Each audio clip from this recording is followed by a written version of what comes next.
Alhamdulillahirabbil alamin, arrahmanirrahim, maliki yaumiddin. Iyyaka na'budu wa iyyaka nasta'in. Ihdinas siratal mustaqim. Siratal ladzina an'amta 'alaihim ghairil maghdubi 'alaihim waladdallin. Amma ba'du. Amin. Puji syukur kita panjatkan kepada Allah Subhanahu wa taala yang telah mempertemukan kita insyaallah di tempat yang penuh berkah ini secara simbol luar biasa. Salawat serta salam kita curahkan kepada junjungan Nabi besar kita Muhammad sallallahu alaihi wasallam. Baik, di kesempatan ini saya akan menyampaikan tentang Al-Qur'an. Al-Qur'an ini kalau kita lihat, dia terdiri dari 3 unsur. Yang pertama ada ayat, yang kedua ada surat, yang ketiga ada juz. Ayat ini ternyata pernah menjadi kontroversi, yang mana jumlah ayat belum ditemukan berapa totalnya. Ada yang berkata 6666, ada yang berkata 6234, ada yang berkata 6236. Lalu yang benar yang mana? Setelah kami melakukan penghitungan, ternyata jumlah ayat yang benar itu di dalam Al-Quran ada 6236. Dan ini sudah disahkan oleh pemerintah, baik Indonesia, Saudi, ataupun negara lain yang ada penduduk muslimnya. Saudara-saudara semua yang berbahagia, yang kedua berbicara tentang surat. Di sini kalau kita lihat Al-Quran ini berbicara tentang surat. Kenapa Al-Quran katanya sebagai petunjuk, tapi kok judul suratnya nama-nama binatang, nama-nama alam, nama-nama benda. Kalau kita buka 1 Fatihah, kedua Al-Baqarah sapi, yang ketiga Al-Imran, yang keempat An-Nisa, yang kelima Al-Maidah, yang keenam Al-An'am. Kenapa sih judul Quran ini dikasih nama-nama binatang, nama-nama alam? Karena ayat Quran ini turun berangsur-angsur. Ayat Quran ini terbagi menjadi 2 macam. Macam pertama ada yang namanya ayat kauniyah. Macam kedua ada yang namanya ayat kauliyah. Ayat kauniyah ini ayat-ayat alam. Ayat-ayat alam ini tertera di dalam judul surat. Judul surat ini ada 114 surat. Apa saja? 114 surat ini terbagi menjadi 3 item lagi. Ada pertama kelompok manusia, makanya judul surat ada surat-surat manusia. Ada Al-Imran, lelaki secara umum. Ada An-Nisa, perempuan secara umum. Yunus, manusia. Yusuf, Hud. Bahkan Muhammad, ini mewakili tentang manusia. Mewakili tentang alamnya apa? Matahari, bulan, bintang, dan lain sebagainya. Gunung. Yang mewakili tentang binatang apa? Ada gajah, surat Al-Fil. Ada An-Naml, surat semut. Karena judul surat ini atau ayat kauniyah ini terbagi menjadi 3 item. Ada item pertama berbentuk manusia, ada item kedua berbentuk alam, ada item ketiga berbentuk binatang. Pesan singkatnya apa secara simbolisnya? Kalau Allah berkata, "Wa nunazzilul Qur'an ma huwa hudal linnas", Al-Qur'an itu diturunkan oleh Allah sebagai petunjuk buat manusia. Maka manusia disuruh belajar oleh Allah di dalam Al-Quran. Kalau dia tidak mau belajar sama manusia, kalau dia tidak mau belajar sesama manusia, dia boleh belajar secara alam. Silakan belajar dengan alam, belajar dengan pohon, belajar dengan angin, kalau bisa dan kalau mengerti. Kalau misalnya dengan alam dia takut dikatakan error atau hilang, kita boleh disuruh belajar dengan binatang. Di antaranya apa? Ada semut. Yuk kita belajar tentang ilmu semut. Semut di dalam Al-Quran ini surat ke-27. Surat 27 ini surat semut. Kita lihat, semut itu macam-macam. Ada semut merah, ada semut hitam. Maaf kalau bahasa orang kita, ada semut bakot, ada semut api. Di dalam surat 49 ayat 13 Allah berkata, Allah menciptakan manusia dari 2 jenis, lelaki dan perempuan. Yang mana jenis ini dari suku, ras, bahasa, daerah, bahkan bangsa yang berbeda. Tujuannya apa? Lita'arafu, untuk saling mengenal dan menjalin silaturahmi. Dan di sini alhamdulillah di Ramadan ini terjadinya silaturahmi. Lalu kaitannya dengan semut ini apa? Maaf, kita disuruh belajar dengan semut. Semut kalau kita perhatikan dia berjalan, ketika dia ketemu dengan sesamanya dia selalu menyapa. Pertama kita diajarkan tentang attitude oleh semut. Kita sesama manusia, walaupun kita nih kelompoknya loreng-loreng, walaupun kita nih kelompoknya hitam putih, walaupun kita nih kelompoknya mau warna apapun, ibaratnya kayak semut. Di mata Allah tuh kayak semut, kita nih kecil, nggak ada apa-apanya. Mau semut merah kayak, mau semut bakot kayak, mau semut rangrang kayak, kagak ada apa-apanya bisa di mata Allah. Tetapi semut mengajarkan kita tuh apa? Kita sesama kita nih kudu saling sapa, kudu saling tegur, jalin komunikasi yang baik. Karena apa? Kita sesama kita diajarkan oleh binatang. Pertama dari semut kita diajarkan adalah sopan santun, etika, saling tegur, saling sapa, saling senyum. Tidak mengutamakan emosi, tidak mengutamakan amarah, tidak mengutamakan nafsu. Ini yang pertama. Lihat semut kalau ketemu dia selalu siuman. Artinya apa? Kita diajarkan tegur sapa. Ketika kita ketemu dengan saudara kita yang beda warna bajunya, yang beda warna organisasinya, jangan kita gulung tangan, tapi kita senyum, kita sapa. Tunjukkan bahwasanya Grip ini lebih beretika, Grip ini lebih mempunyai pendidikan, Grip ini lebih pemikirannya lebih luas, bahkan lebih diterima oleh masyarakat untuk semua kalangan. Amin. Yang kedua, kita belajar dari semut apa? Lihat, semut kalau keluar dari lubang, dia nyari makan. Keluar tuh, nggak ada anak buahnya ngelawan aturan pimpinan.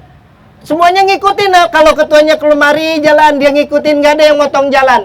Jadi di dalam berorganisasi harus satu komando, seia sekata. Tidak boleh penggal jalan, tidak boleh ambil alih, harus ikutin kata pemimpinnya. Kita disuruh belajar sama semut. Lihat semut, apa lubang semut banyak? Satu, tapi di dalamnya kayak istana. Kalau kita semua sepakat satu sama lain, saling seia sekata, satu komando dengan pemimpin, kelihatannya sederhana, tetapi sesungguhnya di dalamnya ada kekuatan yang tidak terukur oleh lawan, tidak terukur oleh siapapun. Bahkan kekayaan itu dinikmati oleh siapa? Oleh kita semua. Lihat semut, kalau ada makanan, apa temennya datang nggak dibagi? Dia berbagi. Kita diajarkan berbagi sama semut ini.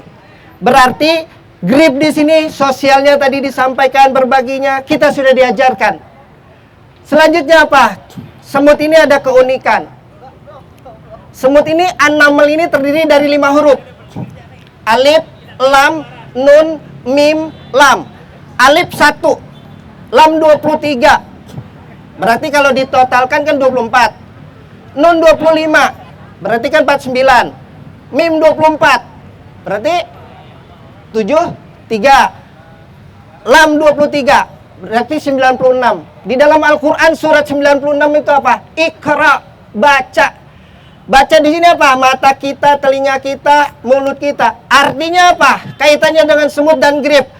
Artinya yang ikut organisasi di sini kudu jeli mata, kudu jeli telinga, kudu jeli ucapan kritis. Jangan manut kayak binatang ditarik ngikut aja. Ininya kudu bermain, ininya kudu bermain, ininya kudu bermain. Jadi tidak dijadikan kuda politik kepentingan pribadi. Jadi tidak dijadikan korban rakyat kita, korban masyarakat buat kepentingan perorangan. Nah, kita ngikutin organisasi untuk kemaslahatan bersama, biar ada kerukunan, biar terjadinya kedamaian, biar apa? Biar semuanya sejahtera. Kalau peribahasa orang bijak dibilang, duduk sama rendah, berdiri tanpa raja. Ya, kan begitu? Ya kan? Kita diciptakan dari suku, ras, bangsa yang berbeda. Karena negara kita ini negara multikultural. Jadi karena multikultural, kita harus luas, harus mengerti, harus menerima. Jangan ego, jangan mau menang sendiri. Kita berdiri dari berbagai banyak warna. Itulah Indonesia, penuh dengan warna-warni. Saudara-saudara semua yang berbahagia, sedikit sebelum saya akhiri, saya akan kupas tentang kata Grib ini sendiri. Grib, namanya itu G-R-I-B.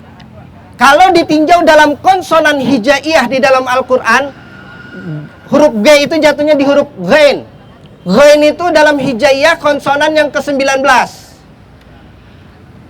Terusnya I. I ini dalam konsonan hijaiyah itu ya, huruf ke-30. R dulu ya. GR, R-nya ini 10.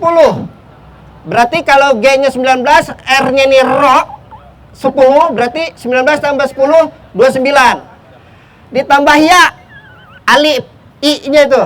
I-nya itu ya, 30. 29 tambah 30, 59. Ditambah b, ba, huruf kedua, 61. Di dalam Al-Quran, surat 61 ini surat As-Sof. Beda dengan sofat. Kalau sof itu barisan, keteraturan. Artinya, grip ini harus ikutin aturan disiplin yang benar. Aturannya udah ada, ADART-nya udah ada. Semuanya harus mengikuti koridor aturan negara ataupun organisasi yang benar. Amin. Iya. Jadi GRIB itu terdiri dari GRIB, totalnya 61, suratnya As-Sof. Sof itu artinya barisan keteraturan. Jadi kalau orang yang masuk di dalam GRIB, dia harus mengikuti aturan dan harus berdisiplin. Kalau tidak melakukan disiplin dan tidak mengikuti aturan, dia akan kena ghain. Ghain itu apa? 19, suratnya Maryam. Kita lihat. Beliau wanita suci yang dimuliakan sama Allah. Singkat ceritanya apa? Siti Maryam diuji fisiknya, batinnya. Maka siapa yang melanggar hukum aturan akan kena ujian secara fisik dan batinnya. Psikisnya, dijauhin sama teman, diomongin, dan lain sebagainya. Maka siap-siap siapa yang melanggar aturan, dia kena hukum sosial. Yang kedua, R-nya itu 10, Yunus. Lihat Yunus. Karena Yunus memberikan peringatan yang baik di satu kaum, tapi tidak diterima, akhirnya Yunus murka, pergi meninggalkan dalam keadaan emosi, naik perahu ke tengah lautan, di lautan ada 3 penumpangnya.